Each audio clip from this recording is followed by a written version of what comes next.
Phenomenal day, family. We are back. You know what I mean? Here to extract this book, to squeeze this bitch and get everything out of there, man. You know what I mean? I hope y'all had time to get it yourself, listen to the audio, or read it, or just play some of these videos back. You feel me? Play some of them back, and it's the words, it's the knowledge that you're putting in your brain. You know what I mean? Food for thought. Let's jump right into it. Criminologists have discovered that the most hardened criminals can be reformed through the influence of a woman's love. There is no record of a criminal having been reformed solely through the sex influence. These factors are well known, but their cause is not. Reformation comes, if at all, through the heart of the emotional side of man, not through his head or reasoning side. Reformation means a change of heart. It does not mean a change of head. A man may, because of reason, make certain changes in his head, in his personal conduct, to avoid the consequences of undesirable effects. But genuine reformation comes only through a change of heart, through a desire to change. Love, romance, and sex are all emotions capable of driving men to heights of superachievement. Love is the emotion which serves as a safety valve and ensures balance, poise, and constructive effort. When combined, these three emotions may lift one to an altitude of a genius. There are genii, however, who know but little of the emotion of love. Most of them may be found engaged in some form of action which is destructive, or at least not based upon justice and fairness toward others. If good taste would permit, a dozen genii could be named in the field of industry and finance, who ride ruthlessly over the rights of their fellow men. They seem totally lacking in conscience. The reader can easily supply his own list of such men. The emotions are states of mind. Nature has provided man with a chemistry of the mind, which operates in a manner similar to the principles of chemistry of matter. It is a well-known fact that through the aid of chemistry of matter, a chemist may create a deadly poison by mixing certain elements, none of which are in themselves harmful in right proportions. The emotions may likewise be combined so as to create a deadly poison. The emotions of sex and jealousy, when mixed, may turn a person into an insane beast. The presence of any one or more of the destructive emotions in the human mind through the chemistry of the mind sets up a poison which may destroy one's sense of justice and fairness. In extreme cases, the presence of any combination of these emotions in the mind may destroy one's reason. The road to genius consists of the development, control, and use of sex, love, and romance. Briefly, the process may be stated as follows. Encourage the presence of these emotions as the dominating thoughts in one's mind, and discourage the presence of all the destructive emotions. The mind is a creature of habit. It thrives upon the dominating thoughts fed it. Through the faculty of willpower, one may discourage the presence of any emotion and encourage the presence of any other. Control of the mind through the power of will is not difficult.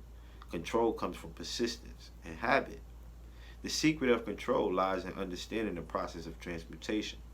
When any negative emotion presents itself in one's mind, it can be transmuted into a positive or constructive emotion by the simple procedure of changing one's thought. There is no other road to genius than through voluntarily self-effort. A man may attain to great heights of financial or business achievement solely by the driving force of sex energy, but history is filled with evidence that he may and usually does carry with him certain traits of character which rob him of the ability to either hold or enjoy his fortune. This is worthy of analysis, thought, and meditation, for it states a truth, the knowledge of which may be helpful to women as well as men. Ignorance of this has cost thousands of people their privilege of happiness, even though they possessed riches. The emotions of love and sex leave their unmistakable marks upon the features. Moreover, these signs are so visible that all who wish may read them. The man who is driven by the storm of passion based upon sex desires alone plainly advertises that fact to the entire world by the expression of his eyes and the lines of his face. The emotion of love, when mixed with the emotion of sex, softens, modifies, and beautifies the facial expression. No character analyst is needed to tell you this. You may observe it for yourself. The emotion of love brings out and develops the artistic, and the aesthetic nature of man. It leaves its impress upon one's very soul, even after the fire has been subdued by time and circumstance. Memories of love never pass. They linger, guide, and influence long after the source of stimulation has faded. There is nothing new in this.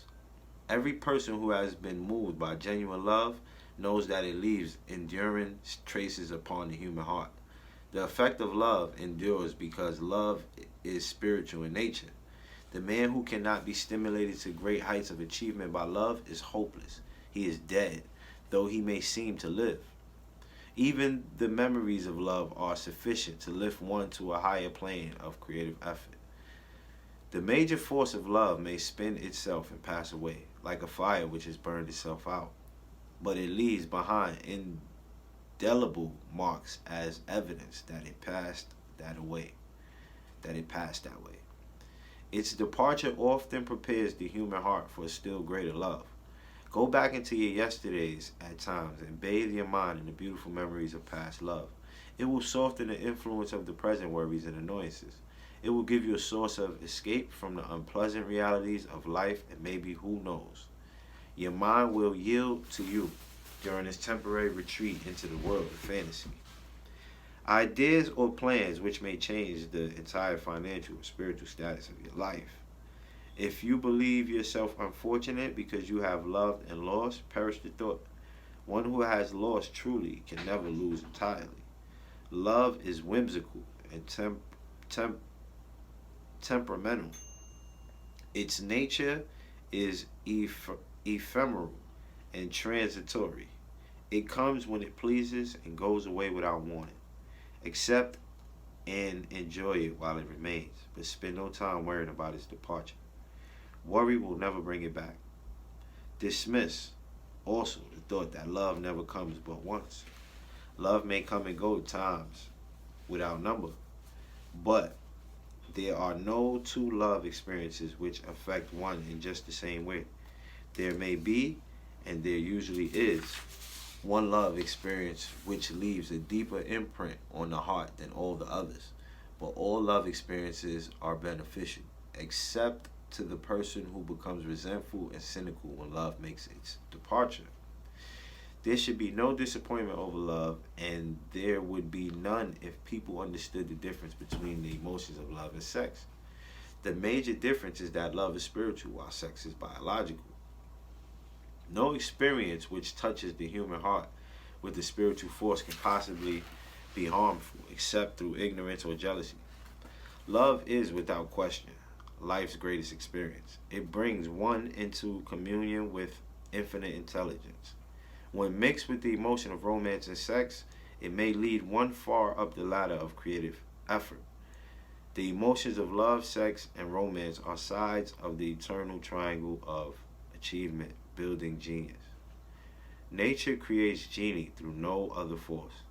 Love is an emotion with many sides, shades, and colors. The love which one feels for parents or children is quite different from that which one feels for one's sweetheart.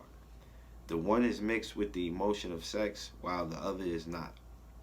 The love which one feels in true friendship is not the same as the felt for one's sweetheart, parents, or children, but it too is a form of love. Then there is the emotion of love for things inanimate, such as the love of nature's handiwork, but the most intense and burning of all those various kinds of love is that experience in the blending of the emotions of love and sex.